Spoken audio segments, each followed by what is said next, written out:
안녕하세요. 보도부의 이슈 스케치 보이스의 박소량 기자, 백채연 기자입니다. 몸과 마음이 풍요로워지는 추석을 보내고 저희 보이스가 다시 돌아왔습니다. 여러분도 추석 잘 보내셨나요? 이번 추석은 특히 거리두기가 해제된 첫 명절이라 그런지 더 의미가 큰 것 같아요.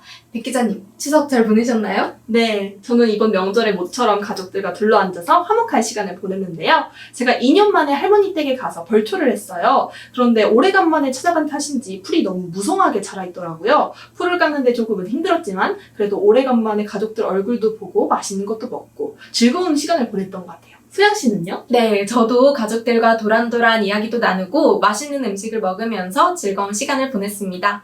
근데 저희에게는 이렇게 즐거웠던 명절이 누군가에게는 삶의 기로를 결정하는 안타까운 시간이 됐다고 하는데요. 오늘은 좀 무거운 이야기를 들려드려야 할 것 같아요. 네, 올해 9월 10일은 추석과 동시에 세계 자살 예방의 날이었습니다. 이렇게 많은 사람들이 모이는 명절에 우울감을 더 크게 느낀다고 하는데요. 우리나라의 자살률은 전 세계에서도 최상위권이죠. 맞아요. 2003년부터 현재까지 2016년과 2017년을 제외하면 매년 OECD 국가 중 자살률 1위라는 오명을 안고 있죠. 국민 정신건강 실태조사에 따르면 명절의 우울 위험군은 5배, 자살 생각률은 3배 수준으로 높은 수치를 기록하고 있습니다. 코로나19로 인해 못 봤던 가족들 얼굴도 보며 정을 나눌 수 있었던 이번 명절. 하지만 어떤 곳에선 가족 간의 비극이 이어지고 있었는데요. 명절마다 반복되는 참극, 사건 브리핑을 통해 함께 알아봅시다. 추석 연휴였던 지난 12일, 부산 한 빌라에서 40대 어머니와 10대 딸이 숨진 채 발견됐습니다. 발견 당시 어머니는 거실에서 피를 흘린 채 사망한 상태였고, 딸은 방에서 타박상을 입고 숨져 있었죠. 다른 방에서 자다 일어난 아들이 어머니와 누나의 모습을 보고 경찰에 신고했다고 합니다. 어머니의 곁에는 흉기가 놓여 있었고 딸의 목에는 손자국이 남아 있었습니다. 또 딸의 방에서는 원인이 밝혀지지 않은 불이 나기도 했어요. 경찰의 조사 결과에 따르면 외부 침입 흔적은 없다고 하는데 부검 결과 흉기에 의한 사망 여부는 밝혀지지 않았습니다. 어머니는 지난해 남편과 이혼한 뒤 경제적 어려움을 겪어왔던 것으로 전해지는데요. 관할 행정복지센터에 따르면 어머니는 올해 7월 기초생활수급자로 선정됐다고 합니다. 하지만 주거급여만 지원받고 의료나 생계급여는 지원받지 못했다고 해요. 기초생활수급자 등록 당시 수천만 원의 은행 빚이 있던 것으로 확인됐는데요. 이런 부분들을 보면 신변을 비관해 발생한 사건이라는 가능성이 있는데 정확한 원인이 밝혀지지 않아 경찰은 모든 가능성을 열어두고 수사하고 있죠. 부산 모녀 사망 사건에 이어 연휴 다음 날인 지난 13일, 인천에선 70대 노부부가 사망한 사건도 있었습니다. 시부모가 연락이 되지 않는다며 며느리의 신고로 출동한 경찰이 문을 개방해 들어가 이를 발견했습니다. 이렇게 명절마다 잇따르는 가족 간 비극은 비단 최근의 일만은 아닙니다. 2015년에 발생한 사건인데요. 설을 맞아 본가로 향하던 일가족 5명이 차 안에서 숨진 채 발견됐습니다. 본가에서 만나기로 한 가족이 도착하기로 한 날짜가 지나도 오지 않고 연락까지 끊기자 기다리던 다른 가족들이 실종 신고를 한 것이었죠. 도로의 갓길에서 발견된 차 안엔 흉기에 찔려 피투성이가 된 가족들이 발견됐는데요. 이 중엔 9살 된 딸과 6살짜리 쌍둥이 아들도 있었습니다.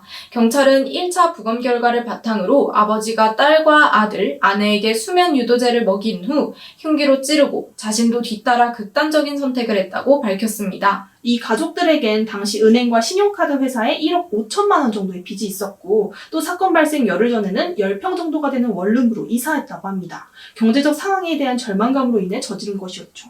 네, 명절 전후로 이러한 형태의 사망 사건이 급증하고 있는데요. 그 원인은 우울감, 상대적 박탈감, 가정 불화 등이 있다고 합니다. 특히 상대적 박탈감의 경우 명절의 행복한 분위기와 대비되는 자신의 상황을 비관하며 그 감정이 극대화되는 거죠. 그렇습니다. 그럼 이렇게 명절 사망 사건의 브리핑을 마무리하도록 하겠습니다. 네, 그럼 이 명절의 사망 사건이, 특히 가족 동반 자살 사건이 유독 많은 이유가 궁금하실 텐데요. 들어볼까요? 보이스 캐쳐!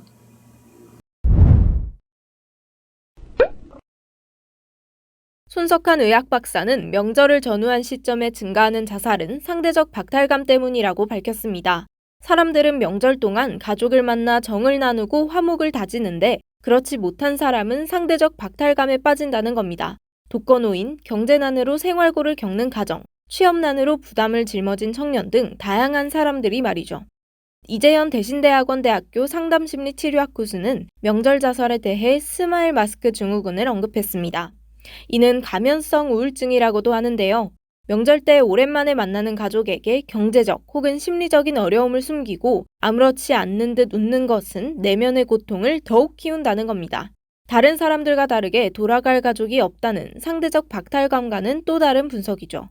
박상용 변호사는 외로움과 소외에 대한 문제라며 이를 살피는 사회 안전망 장치가 마련돼야 한다고 말씀하기도 했습니다.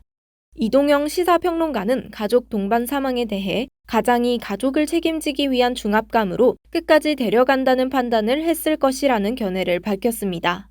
명절 사망 사건에 대해선 애도의 목소리도 많지만 그 속에서도 안타까움을 표현하는 방식이 저마다 다르더라고요. 일각에선 남은 가족들에게 남겨질 고통을 생각해 동반 자살을 선택하는 건 피치 못할 사정이고 또 이를 충분히 이해한다는 반응을 보였습니다. 하지만 경제 사정이 어려워 자신의 삶을 비관해 일어난 참극이라 하더라도 개인이 느끼는 상대적 박탈감이 다른 가족 구성원의 의사와 동일했냐는 거죠. 만약 아니라면 이는 동반 자살이 아니라 살인이 아니냐는 목소리도 있었습니다. 부모의 극단적인 결정으로 인해 사망하게 된 자녀들은 영문도 모른 채 목숨을 잃어버린 너무 무고한 희생자들이었다는 거죠.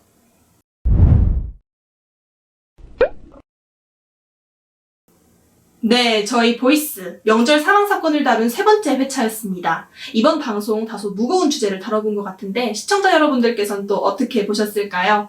지난 몇 년간 코로나로 인해 온 가족 얼굴 보기가 참 힘들었기에 이번 추석은 모두가 한마음으로 즐거운 명절을 보낼 수 있다고 생각을 했는데 누군가는 힘든 나날을 보내고 있었다는 점이 내심 많이 속상한 것 같아요. 맞습니다. 전화위복이라는 말이 있어요. 재앙이 복으로 바뀐다는 뜻의 고사성어로 화가 복이 될 수도 있고 복이 화가 될 수도 있다는 세상 이치를 가리키는 말입니다. 지금 재앙으로 여겨지는 것이 언젠간 복이 될 수도 있으니 많이 힘들더라도 현재의 상황에 너무 연연하지 말고 희망을 잃지 않으셨으면 좋겠네요.